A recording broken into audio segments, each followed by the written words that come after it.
Next है homogeneous equation of degree 2। ठीक है, तो यहाँ पर 3 टर्म है, homogeneous, degree, 2 term basically, homogeneous और डिग्री। तो दोनों को टर्म को अलग अलग समझते हैं पहले। डिग्री ऑफ ए टर्म, अब डिग्री ऑफ ए टर्म, किसी भी टर्म का डिग्री क्या होता है? So the sum of the indices of all variable in a term is called degree of a term.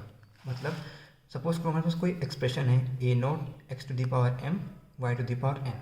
ठीक है, तो अब इसमें जो ए नॉट है ये हमारा कांस्टेंट होता है, इसको हम लोग कोएफिशिएंट कहते हैं।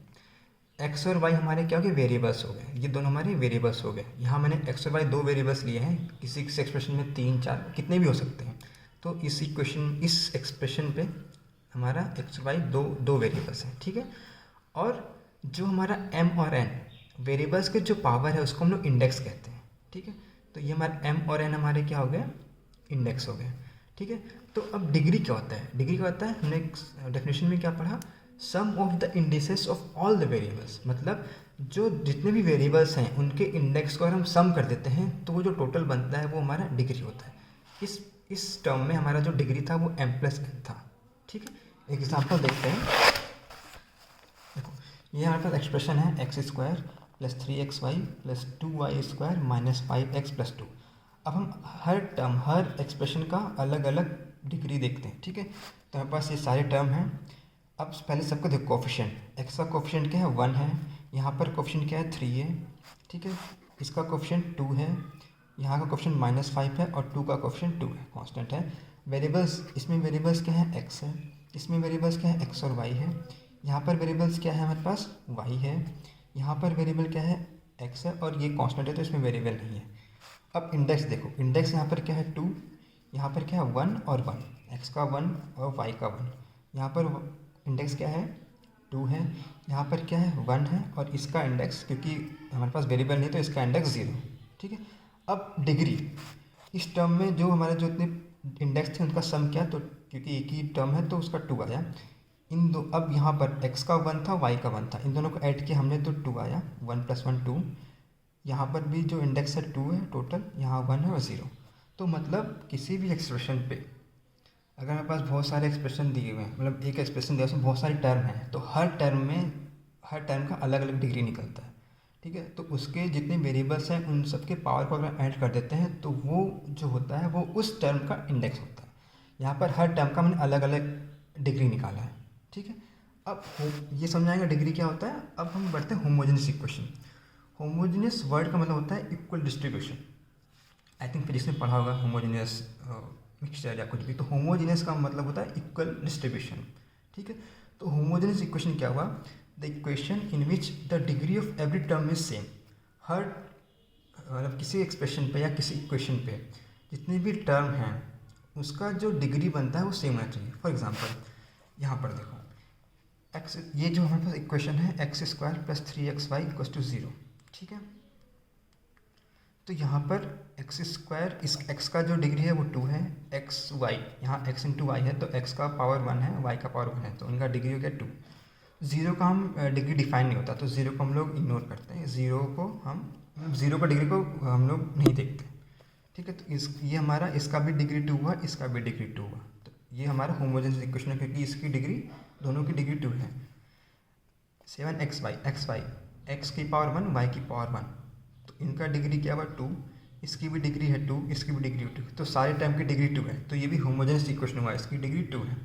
ठीक है, 3x² + 2xy + 2y² - 5x, तो यहाँ इसकी डिग्री 2 है, इसकी भी डिग्री 2 है, इसकी भी डिग्री 2 है, इसकी डिग्री 1 है।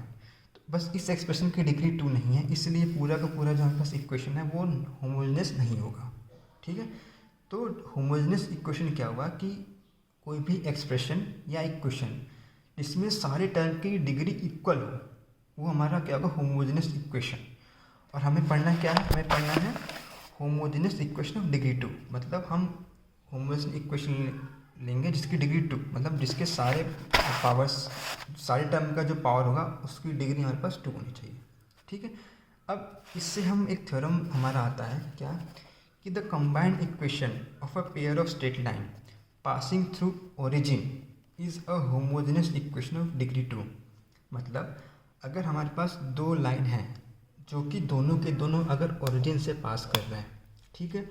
हम अगर उन दोनों लाइंस की कंबाइंड इक्वेशन लिखते हैं, कंबाइंड इक्वेशन अगर हम बनाते हैं तो हम क्या मिलेगा हमको, हमें मिलेगा होमोजेनस इक्वेशन ऑफ डिग्री 2।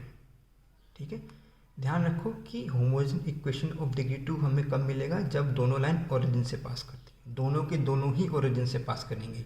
अगर नॉन ओरिजिन से पास, मतलब ओरिजिन से पास नहीं करती हैं, तो उस केस में हमारा होमोजेनस इक्वेशन नहीं मिलेगा। ठीक है, तो ये हमारा एक थ्योरम है, इसको प्रूव करते हैं। सपोज करो हमारे पास दो लाइन है,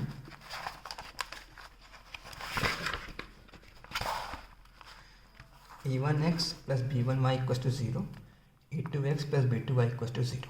ठीक है, दो लाइन हमें दी हुई हैं। अब हम लाइन u और b हमने लिखा, अब दो लाइन सेपरेट दी हुई है, इसकी कंबाइंड इक्वेशन कैसे लिखते हैं हम लोग, u into v equal to 0 करते हैं। तो u हमारा ये हो गया, v हमारा ये हो गया। जब इनको हमने मल्टीप्लाई किया तो हमारे पास क्या आया, a1 a2 x square plus a1 b2 plus b1 a2। तो a1 a2 x square plus a1 b2 plus b1 a2 into x y, ये हमारा एक्स वाई है, plus b1 b2 equals y square equals to 0। ठीक है, तो यहाँ देखो x का डिग्री 2 है, यहाँ पर एक्स वाई है डिग्री 2 है, यहाँ पर वाई स्क्वायर डिग्री 2 है। तो ये हमारा क्या बन के आ गया, homogeneous equation of degree 2। Degree 2 है दोनों की, सारे एक्सप्रेशन की। ठीक है, तो कहने का मतलब क्या हुआ कि अगर दो लाइन हमारे पास है जो कि दोनों ही ओरिजिन से पास करती है, और अगर हम उन दोनों लाइन का कंबाइंड इक्वेशन लिखते हैं, तो हमें जो कंबाइंड इक्वेशन मिलेगी वो होमोजेनस इक्वेशन होगी डिग्री 2 की। ठीक है, अब इस एक्सप्रेशन में सपोज करो a1 इंटू a2 हम a ले लेते हैं, b1 इंटू b2 हम b ले लेते हैं, और ये एक्सप्रेशन, ठीक है, ये हम ले लेते हैं 2 इंटू एच। ध्यान रखो 2 इंटू एच है। ठीक है, क्यों होता है वो आगे, क्योंकि कैलकुलेशन ईजी होता है। अगर हम 2h लेते हैं तो हमारे कैलकुलेशंस ईजी होते हैं, क्योंकि जनरली जब सेपरेट इक्वेशन निकालते हैं तो हमें स्क्वायर रूट लेना पड़ता है और वो करना पड़ता है, इस वजह से 2h लेने पर हमें ईजी पड़ जाता है। ठीक है, तो हमारे पास क्या हुआ, x का कोफिशिएंट हमने a लिया, वाई स्क्वायर का कोफिशिएंट हमने b लिया, और एक्स वाई का कोफिशिएंट हमने 2h लिया। तो हमारे पास जो जनरल इक्वेशन बनती है, जो हमारे पास जनरल इक्वेशन बनती है, इसकी combined equation of lines, combined equation of a pair of line passing through origin, वो हमारी बनती है homogeneous equation of degree 2, ax square plus 2hxy plus by square equal to 0। ठीक है, तो a हमारा क्या हुआ, एक्स स्क्वायर का कोफिशिएंट, y b हमारा क्या हुआ, वाई स्क्वायर का कोफिशिएंट, और 2h हमारा क्या हुआ, x इंटू वाई का कोफिशिएंट। ठीक है,